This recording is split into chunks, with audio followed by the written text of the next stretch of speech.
He certainly doesn't look like he leads a rock and roll lifestyle, but this man is responsible for what has been called the mother of all music festivals. Michael Eavis, dairy farmer and guru of Glastonbury. He coordinates Europe's biggest music festival, turning an ordinary cattle farm into an arena for some of the world's best acts. Michael Eavis, founder of the Glastonbury Festival, combined two of his passions, music and people, to begin what would transform into Britain's foremost music festival. With the biggest names in rock accepting invitations to play the Pyramid stage year after year, the Glastonbury Festival is now known worldwide and is on top of the hit list of must-see gigs for music lovers and party enthusiasts globally. And it's music with a message.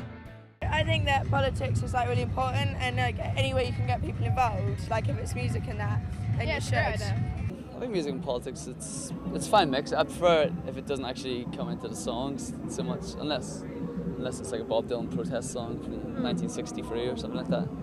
Or, the Clash did it well. Some bands can do it well, but I don't know. For me, growing up in Northern Ireland, music was an escape from all that stuff. But, it's great when people use the fame to address issues. And Michael Eavis has used his Glastonbury Festival to address many issues, fostering attachments with political and charitable causes. Annually, Eavis raises more than $4 million for charity with Greenpeace, WaterAid, Oxfam and local charities, all having benefited from donations.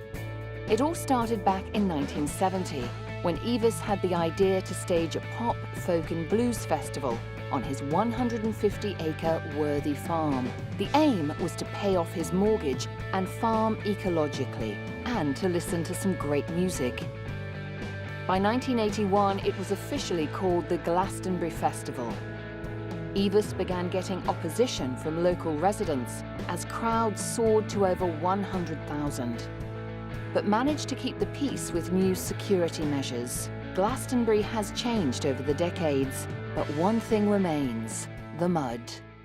Just walking in, I came in this morning in the end, when I found out what it was like yesterday, and just walked in the main kind of pedestrian exit past the John Peel tent, and even up there still, it's kind of you could have a little kind of boating competition outside the tent. Some of the cars as well, where you kind of cars sitting in that much water. We rolled in here at 9 o'clock in the morning and went, good Lord, there's a lot of mud here. If I was a hog, I'd have a good time. Yeah, I've learned how to tippy toe real good around here. Check out my shoes though, they're clean. Check There ain't no mud on them. Come on, give me the.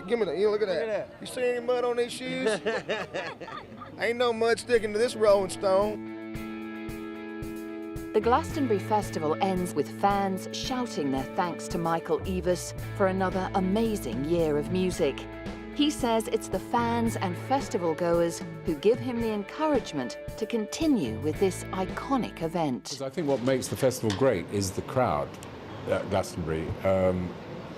More than the bands, it is more than just a music festival like Reading. It is about people going there, all those wonderful characters that dress up as something mad. There's something about being there that is very special. In some ways, it's a kind of rite of passage in England. You've got to go to Glastonbury at some point when you're young to then be fully British, I think, in a weird way. And I want to show that means everyone, every tribe. It doesn't have to be just supermodels or rock stars. It is the insurance guy or the toilet cleaner or the soldier or the footballer. There's such a mix of people there who do this thing of leaving behind, in a way, who they are at the door, and do spend this time together in a different way than they lead the rest of their lives, which is quite energizing, I think, for people, which is one of the reasons people love it so much.